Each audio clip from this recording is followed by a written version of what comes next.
What are some examples of criticism? Have you ever felt the sting of criticism from a family member?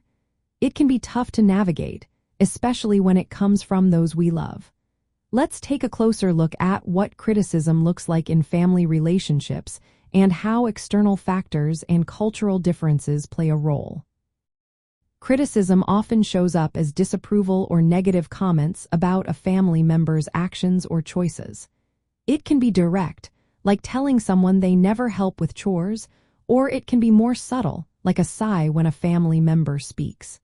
Both forms can create tension and misunderstandings.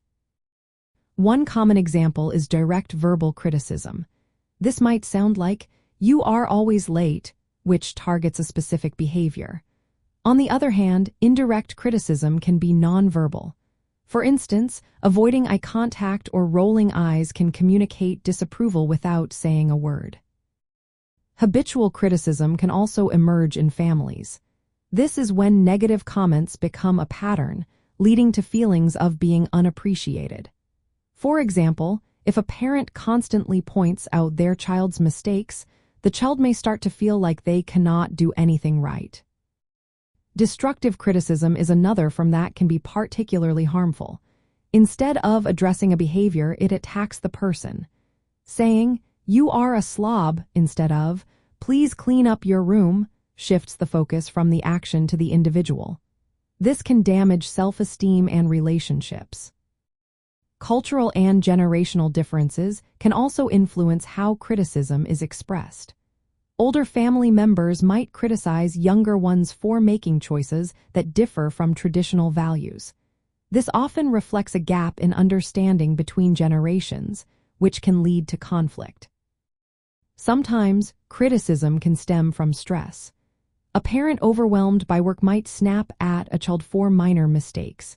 In these cases, the criticism is less about the child and more about the parent's emotional state. The impact of criticism can create cycles of conflict.